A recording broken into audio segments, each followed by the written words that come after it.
Your son is a failure. He's barely passing my class, and with grades like this, I'm just not sure what kind of future he's gonna have. What do you have to say for yourself? You're supposed to graduate this year. Listen to Mr. Johnson. What kind of future do you think you're gonna have? With all due respect, don't call me a failure. Failure is an event, not a person, in fact. And you talk about the future, Mr. Johnson, but you're not preparing us for that. Excuse me? Just listen to what I'm saying. This should be good. Would you agree that in the future, most careers will become automated? Yeah, so? So the people who succeed will have to be curious, innovative, with resilience to adapt to new changes. What's your point? My point is, the focus in this school is not on that. It is on regurgitating information and test taking, and that's just real. But in today's world, creativity is the most important leadership skill. Oh, that's how you feel. You don't have to believe me, but maybe you will believe the 1,500 executives who recently said creativity is the most important leadership skill. See, pretty soon, no one will be hired because of what they know. Because who cares what you know or if you've memorized a fact? We've got Google and Siri for that. In the future, people will be hired because of what they can do with their knowledge. Can they creatively solve real-world problems, not just follow instructions or directions and bubble in multiple choice questions? So, Mom, that's why I'm stressed, because these robotic tasks we learn in school should stop. Because no one can do a robot's job better than a robot. Billionaire founder of Alibaba, Jack Ma, said that we should not compete with artificial intelligence, but instead focus on developing unique human intelligence. Mr. Johnson, drills are for teeth, not the human mind. So these repetitive knowledge-based tasks we must leave behind. Or in the future, you're gonna find a lot of people graduating out of your class right into the unemployment line. See, many top companies today don't look at grades. Mom, that old way is expiring. Google has been quoted as saying GPAs are worthless criteria for hiring. Founder of Tesla, Elon Musk, agrees. So I say this with unease and sorrow. If you continue to teach today as you taught yesterday, then you rob us students of tomorrow. Mr. Johnson, I'm gonna keep it real with you. Sometimes sitting in your class is tough. I'm constantly thinking, if I don't look up at the clock, maybe it'll speed up.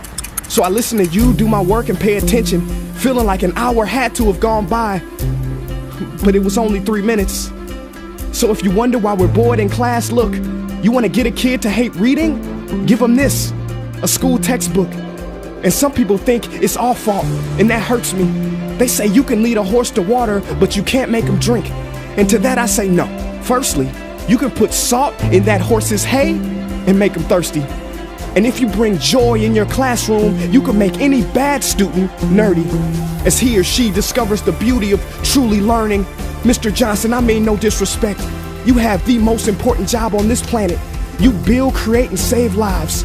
But if you really care about my future, like you say, then you have to fully commit and ask yourself honestly, how do I prepare a child for a future that doesn't yet exist? Here's a hint. The answer is not found in this. It's using this and this. See, in the future, we will need more passion and compassion. People with inspired hearts and wisdom to uplift this planet. And Mom, I love you, but can I be real? Go ahead. You want to know one of the biggest factors for childhood success? It's not IQ. It's family meals. And we haven't had one of those in a while. See, I know sometimes you don't feel proud, because I may not be a straight A student, but I'm not stupid. These tests may be 70% of my grade, but they're 0% of my future. But don't worry, I'll pass this class and get through this. But I need you to give me the space I need to be me and live true. Because the best feeling in the world is that your own parents get you. There's a passage in a book called The Prophet by Khalil Gibran. And if you don't mind, I'd love to share it with you. Go ahead. See, he says, your children are not your children. They are the sons and daughters of life longing for itself. They come through you, but not from you. And though they are with you, they do not belong to you. You may give them your love, but not your thoughts, for they have their own thoughts. You may house their bodies, but not their souls, for their souls dwell in the house of tomorrow. So, Mom, I'd appreciate it if you give me the love that I need to pursue my dreams. See, if we are to succeed, all three of us need behavior change on all fronts. We talk about the future, but the future is now, and it is created now by all of us. I've never heard you speak like that before. Yeah, I didn't know. But I'm going to reach out to administration and try to change some things. You have my word.